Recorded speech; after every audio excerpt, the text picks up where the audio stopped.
Finding the nth term in arithmetic sequence. So for us to find the nth term in arithmetic sequence, first we must have a formula in getting the nth term. That formula is a sub n is equals to a sub 1 plus open and close parenthesis n minus 1 multiplied by d. So after we found the formula, let's find the values of these missing variables. So a sub 1, dn,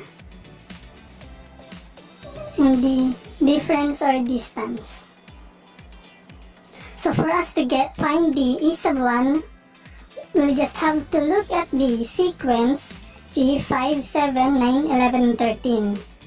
Our 3 is our e sub 1, which is our first term, followed by e sub 2, our second term, and 7, our third term, and so on.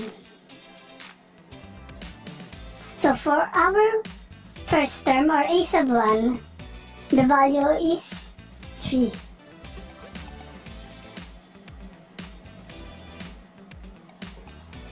For us to get the value of the n, first we'll need to know what nth term or the number of terms we're trying to find. So we'll have an example of the 10th term for the sequence.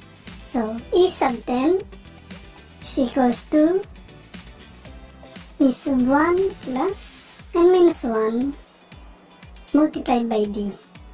So the value of our n is our nth term. And for this example, we're trying to find the value of 10 of the 10th term for the sequence. So n is equals to 10. And for the value of the difference or distance, we'll have to check back again on the sequence. Since this is only arithmetic sequence, we're only going to find only one difference, and it's called the first difference.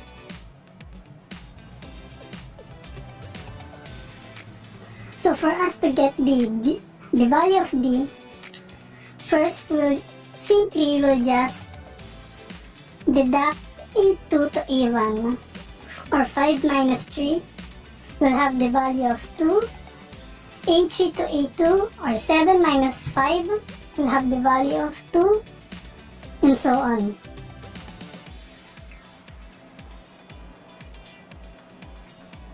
If it gave you an equal number, this means that our distance or difference is equals to this equal value, which is the number 2.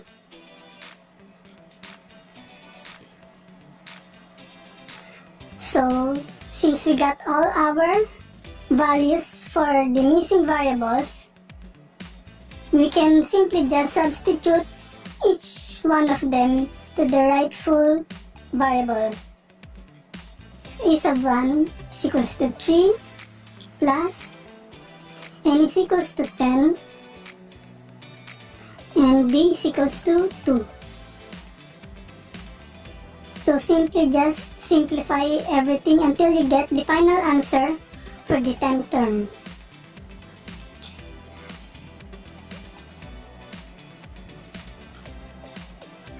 Minus 1 is equals to 9. 9 times 2 is equals to 18. Then lastly, 18 plus 3 is equals to 21. So our 10th term for this sequence is 21.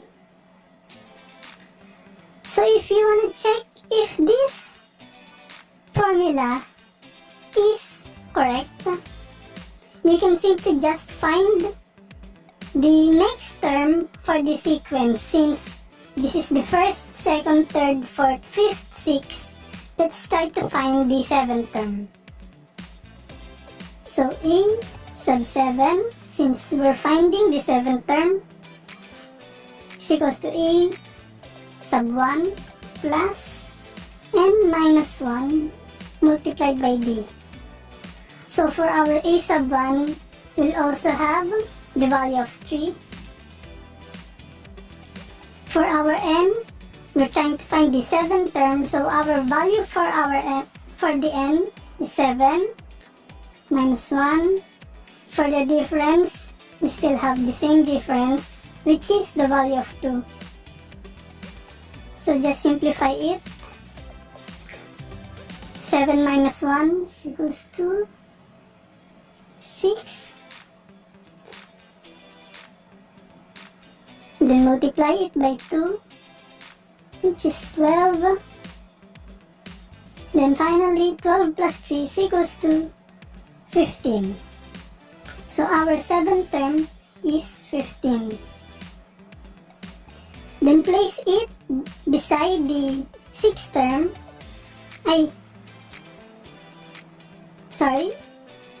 It's the 6th term. Then deduct it. Deduct the 7th term to the 6th term. 15 minus 13 is 2. So as we can see, it resulted to 2, meaning that this formula is correct for finding the n term for arithmetic sequence.